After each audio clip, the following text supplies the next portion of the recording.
ایک عدالت کا فیصلہ آیا ہے، اس کے بارے میں پوچھا ہے کہ اس کی شرعی حیثیت کیا ہے۔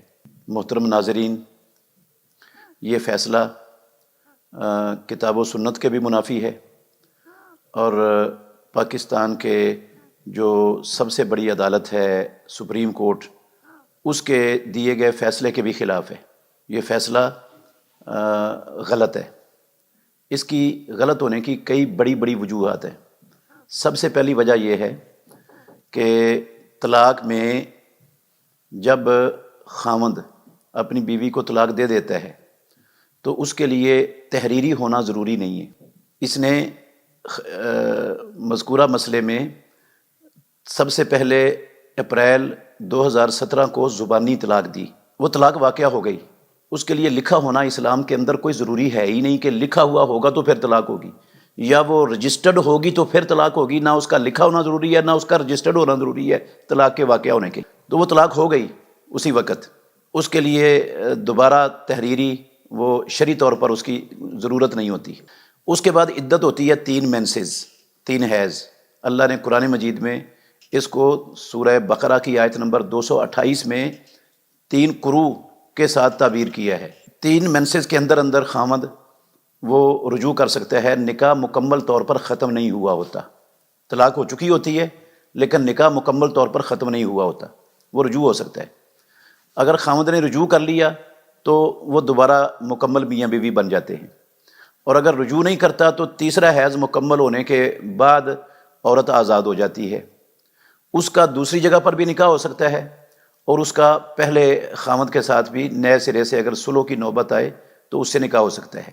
تو یہ 3 مینسز اس عورت کے لیے ہے جو حاملہ نہیں ہے، یہ اس کی عدت ہے، اور اس کی بھی ہے جو آئسہ نہیں ہے، جو حیض کی عمر سے گزری ہوئی نہیں ہے۔ تو 3 مینسز کے لیے 90 دن، بعض لوگ کہتے ہیں یہ 90 دنوں والی بات تو ویسے ہی غلط ہے۔ نہ قرآن میں 90 دنوں کا ذکر ہے، نہ پیارے پیغمبر کی سنت اور حدیث میں 90 دنوں کا ذکر ہے۔ 3 مینسز کا ہے، اور 3 مینسز وہ 2 مہینوں میں بھی اور اس سے کم عرصے میں بھی مکمل ہو سکتے ہیں۔ مثال کے طور پر آج عورت کو طلاق دی گئی ہے زبانی، اور صبح کو طلاق ہوئی ہے، شام کو اس کے مینسز شروع ہو گئے، تو 1 مینسز تو یہ چند دن میں ختم ہو جائے گا۔ باقی جو 2 مینسز ہیں وہ کئی خواتین ہوتی ہیں ان کو مہینے کے بعد یہ عارضہ لاحق ہوتا ہے، اور کئی خواتین کو مہینے سے پہلے بھی آ جاتا ہے۔ تو یہ زیادہ سے زیادہ مدت وہ 2 مہینے، 2.25 مہینے میں مکمل ہو سکتی ہے، اور اس سے کم میں بھی مکمل ہو سکتی ہے۔ ہر خاتون کی عادت دوسری سے مختلف ہوتی ہے۔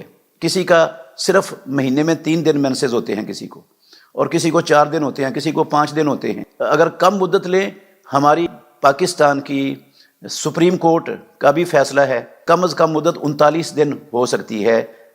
اگر 39 دن طلاق دینے کے بعد عورت دعویٰ کرتی ہے کہ میری عدت مکمل ہو چکی ہے، تو سپریم کورٹ کے فیصلے کے مطابق اس کی تصدیق کی جائے گی، اور اس کا یہ فیصلہ دنیا کی کسی عدالت میں چیلنج نہیں کیا جا سکتا۔ اور عدت کا معاملہ اور عدت کا مسئلہ، یہ سب سے زیادہ اس کا علم عورت کو ہوتا ہے، کیونکہ یہ معاملہ اس کے ساتھ ہے، اس کا ذاتی معاملہ ہے جس پر دوسرا غیر مطلع ہو ہی نہیں سکتا۔ اس لیے اسلام میں اس معاملے میں عورت کی بات کو حیثیت دی گئی ہے، اتھینٹک ہے، اور اسی کی بات کو مانا جائے گا، اور اسی کی بات پر فیصلہ ہوگا۔ حمل میں بھی اسی کی بات پر فیصلہ ہوگا، مینسز میں بھی اسی کی بات پر فیصلہ ہوگا، عدت کے مکمل ہونے میں بھی اسی کی، اسلام کے اندر اسی کی بات پر فیصلہ ہوگا۔ اس کے بات کے خلاف باہر کے لوگ جن کا اس کی ذات کے ساتھ تعلق ہی نہیں، اس کے ذاتی معاملات کے ساتھ ان کا کوئی لنک ہی نہیں ہے، ان کی گواہی لغو، باطل اور بیہودہ ہے، اس کی کوئی حیثیت ہی نہیں ہے شریعت کے اندر۔ وہ کس لحاظ سے وہ آ کر گواہی دیتے ہیں؟ ان کا تعلق کیا ہے گواہی دینے کا؟ اور ان کی گواہی کو قابل اعتبار سمجھنے والے کس قانون کے تحت ان کی گواہی کو اہمیت دیتے ہیں اور قابل قبول سمجھتے ہیں؟ اور پھر اس عدت والے کیس کے معاملے میں جو فیصلہ ہے یہ اس لیے بھی باطل ہے، غلط ہے، اسلام کے خلاف ہے کہ جن گواہوں کی گواہی پر فیصلہ کیا گیا ہے وہ گواہ فاسق ہیں، اور فاسق کی گواہی اسلام کے اندر قبول ہی نہیں ہے، باطل ہے ان کی گواہی، کیونکہ ان کے حلفیہ بیان موجود ہیں۔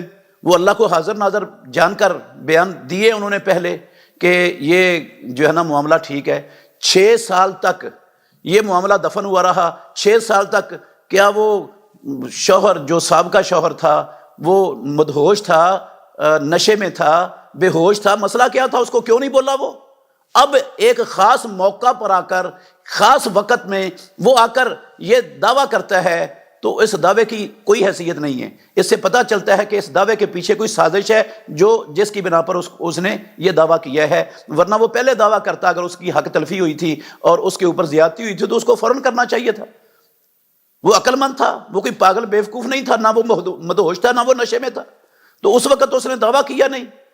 اور پھر اس بندے کے دعوے کو، اور پھر وہ اس کی دو قسم کی بات ہے، اور جو نکاح پڑھانے والا مولوی ہے، مفتی ہے، اس کی بھی دو قسم کے اقوال ہیں اس کے۔ پہلے وہ اللہ کو گواہ بنا کے حاضر ناظر جان کے وہ مفتی کہتا رہا کہ یہ عورت کی بات مانی جائے گی۔